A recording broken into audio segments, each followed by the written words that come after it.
The train, whose number was not listed in the timetable, was standing on a dilapidated platform in the middle of the night. His carriages were old, covered with rust, with dirty windows through which it was impossible to see what was inside. The only light source was a dim lamp suspended from a wire that creaked in the wind. There was not a single person on the platform. But after a few hours, everything changed.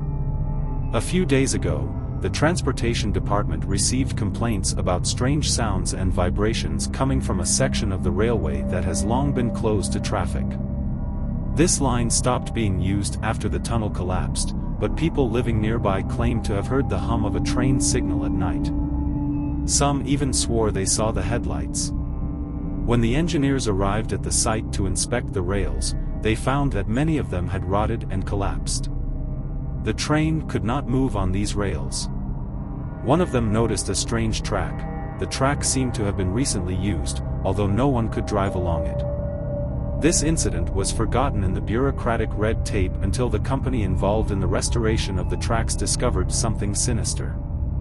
A worker working on clearing the tunnel noticed something strange at a depth of about 30 meters. Inside the rubble lay fragments of metal structures resembling parts of wagons. Their condition was strange. The metal wasn't just damaged, it looked as if it had been fused by high heat. At the same time, there were no signs of a fire around. The engineering team hypothesized about an old incident, possibly an accident. However, the old records did not say anything about the wrecks on this site. There was only one strange fact in the records: the last train passing through this tunnel did not arrive at its destination. His number is 404. The local police launched an investigation, but there was almost no information about the composition. There were no passenger lists or route information left. The only clue was an old newspaper with a faded headline. Train 404 disappears, but where are the passengers? The article claimed that there were 58 people on board, including the crew. The disappearance occurred during heavy rain, and the last radio contact with the train was cut off with the words, "We are at the tunnel, but here." This phrase became a part of local folklore. It was passed down as an urban legend. But after all these years, something caught my attention again. One of the engineers found an old note inside the tunnel. Her text was written in clumsy handwriting and was badly faded, but some of the words were legible. "We stopped. Something is coming. You can't go out." The note raised a lot of questions, but no one could explain its contents. She did not give an answer to the main question: where did 58 people disappear to? Work in the tunnel continued. A team of workers, who came across the wreckage of the wagons, reported the discovery to the management. The site was temporarily closed, and specialists arrived at the site to find out what had happened. Soon another find appeared. This time it was an old luggage box, squeezed between two rotten metal walls. When it was opened, there were things inside that seemed to belong to the passengers. Among the clothes, age-yellowed photographs, and documents, there was another note written in a different handwriting. "We made a mistake. There's nothing here, just silence. Don't move." The words sent a chill down the spine of everyone who read. The note looked too real to be a fake. But the strangest thing began after things began to be studied in more detail. One of the photos showed a group of people smiling against the background of a carriage. Behind them, a dark silhouette resembling a human figure could be discerned in the window. When the police began analyzing the contents of the box, it turned out that some of the items had owners whose names matched the missing person's records. An old purse was found among the things, in which there was a photo of a young woman. She was holding a little boy standing next to her. It later turned out that the woman was a passenger on train 404, and the child was her son, who disappeared with her. The scariest part started a few days later. One of the engineers working at the site reported seeing lights in the tunnel at night. When he tried to get closer, the light went out. The next morning, his colleagues found only his instrument. The man disappeared without a trace.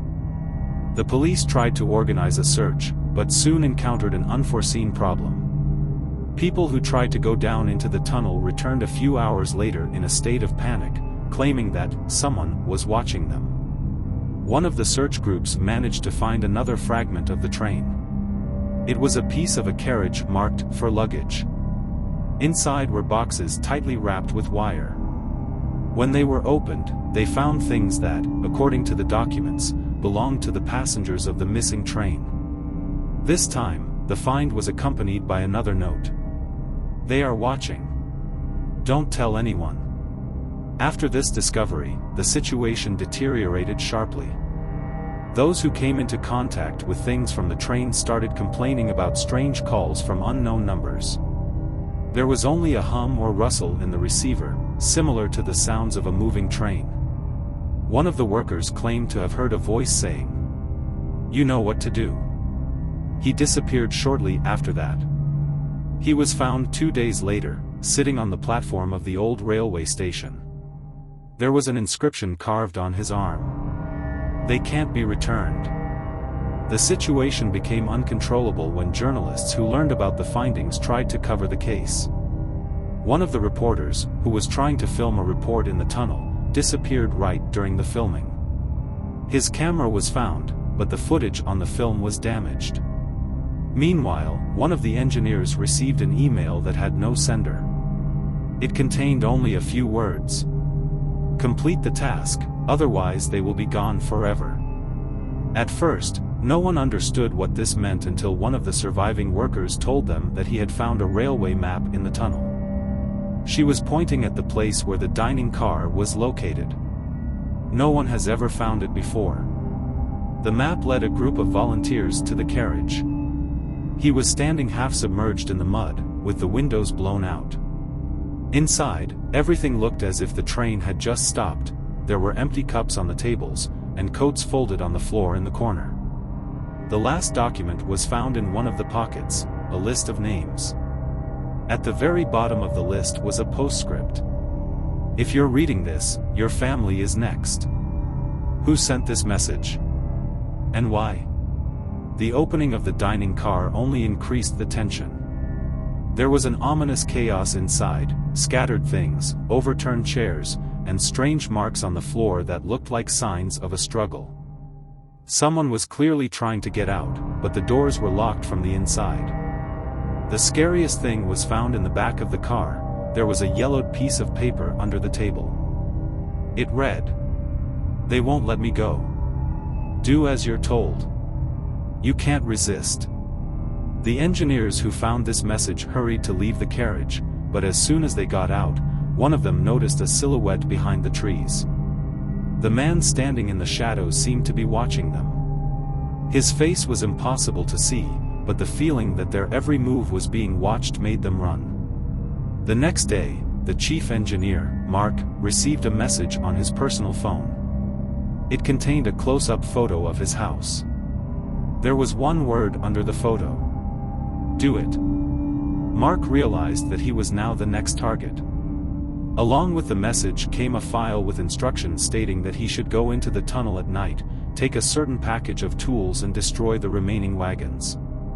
Despite his fear, Mark decided to follow the instructions. He didn't want to risk his family's safety. That evening, he collected the necessary tools and returned to the excavation site. The journey through the tunnel was longer than Mark had expected. It seemed to him that the walls were pressing down on him, and every step echoed, as if someone was repeating his movements. When he reached the indicated place, he had a view of the last car, the one that was hidden under the rubble. It looked almost untouched, as if it had lain there for decades. As Mark got closer, he noticed that the carriage door was ajar. There was an unbearable rotten smell inside, and there were scraps of old clothes everywhere. But what caught his attention most was the inscription scratched on the inside wall of the carriage. "You'll become one of them too if you disobey." With trembling hands, Mark began to set up the explosives, as indicated in the instructions.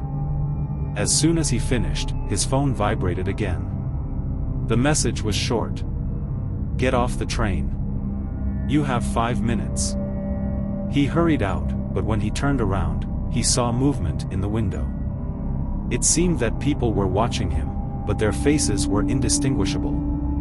Only their silhouettes remained in his memory, like a warning. Mark managed to run to a safe distance when the explosion shook the tunnel. The explosives destroyed the carriage, leaving behind only debris. But when he returned home, he realized that nothing was over. There was an envelope on his doorstep. There was a key and a new instruction inside. "You're only free for a while. But we'll be back." The key fitted a box found in the wrecked carriage. It was a way to show Mark that he was now a part of the game that couldn't be stopped. Every time he tried to get his life back to normal, he received a new message. Now the threat has spread to his friends, colleagues, and family. The last time he received a task, it sounded too easy. "Come back. Finish what you started." Mark couldn't ignore the threats. He knew that returning to the tunnel would mean more questions, but he had no choice. After collecting the necessary equipment, he drove to the old section of the railway. The night was moonless, and darkness enveloped everything. The silence, punctuated only by the sounds of his footsteps, weighed on my nerves. When Mark approached the tunnel, he noticed that someone had clearly been there before him. There was an old lantern at the entrance, flickering dimly, and a toolbox nearby. This place has become more than just a stage for the train to disappear, it has turned into someone's trap. Mark turned on his flashlight and headed inside. The walls of the tunnel were covered with dampness, there were pieces of concrete on the floor, and the smell of damp earth permeated the air. The further he walked, the stronger the feeling that he was being watched became. At some point, it seemed to him that a light flashed somewhere in the distance. Mark quickened his pace, but when he reached the source, another anomaly opened up in front of him.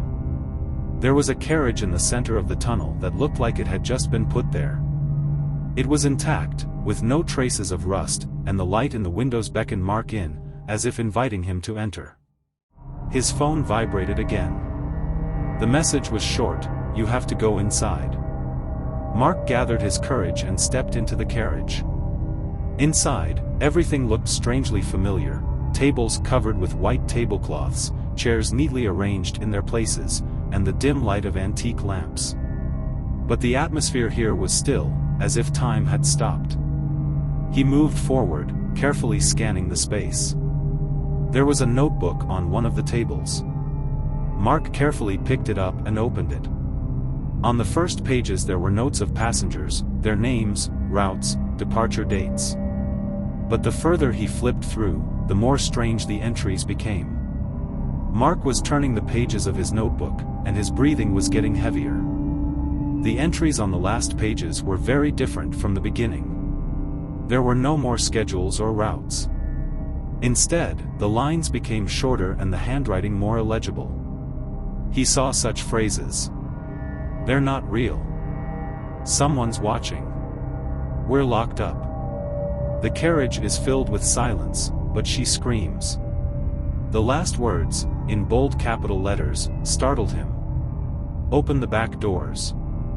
As soon as Mark finished reading, the carriage shuddered, as if the train was preparing to move. The whole place was filled with the eerie screech of metal, and he felt dizzy. He felt as if the carriage had come to life. The lights flickered, and for a moment it seemed to Mark that he was not alone. Somewhere in the shadows, several figures flashed by. Steeling himself, he walked to the back of the carriage. On the way, he noticed things that belonged to passengers, hats, coats, a child's toy, thrown on the floor. But the atmosphere was getting heavier. When Mark reached the door, he found that it was locked with a massive lock. However, there was a key nearby, which he received in the last envelope. With shaking hands, he inserted it into the keyhole and turned it. The lock opened with a soft click, and the door slowly swung open. There was a small compartment behind the door. There were metal shelves inside, on which things were laid out, but Mark was immediately struck by the eerie smell. He illuminated the space with a flashlight, and his heart skipped a beat. Human bodies lay on the floor, one on top of the other. They looked like they were mummified, although their clothes remained almost untouched. All the bodies had the same facial expressions, a mixture of horror and despair. Mark felt his stomach clench with fear. Among the bodies, he noticed children, women, and men. They looked as if they were trying to get out, but without success. The silence was deafening, but Mark realized that he had to do something. He found an old book with a metal cover among the things. When he opened it, he saw ancient symbols and notes in an unknown language. However, a few words were highlighted in red. "Set them free." At that moment, the carriage shook again, and Mark realized that the train had started moving. He rushed to the exit, but the door closed right in front of him. The light blinked, and a shadow appeared in front of him. It was a human figure, but with a face devoid of features. The figure slowly raised his hand, pointing at the bodies, and a whisper came out of the silence. "You're next if you don't finish." Mark screamed, trying to find an exit, but the carriage was filled with a roar and deafening screeching. Shadows began to move around him, as if in a chaotic dance, each of which resembled a passenger whose bodies lay behind. Mark stood in the center of the carriage, his heart pounding as if trying to escape.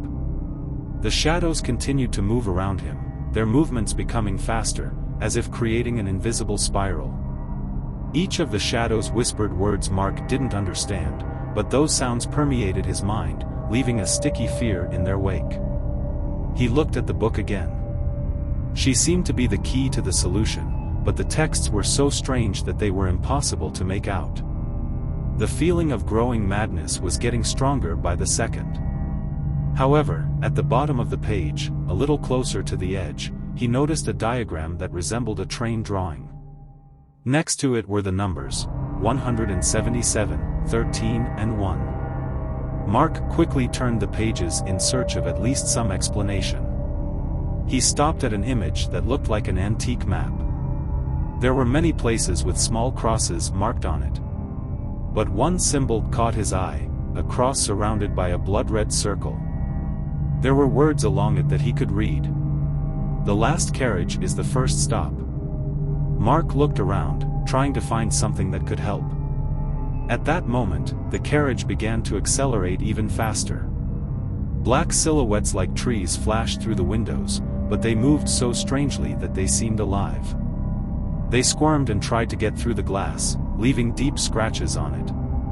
The phone in Mark's pocket vibrated, jolting him out of his stupor. The message was short again. "You came to the wrong place. Come out while you can."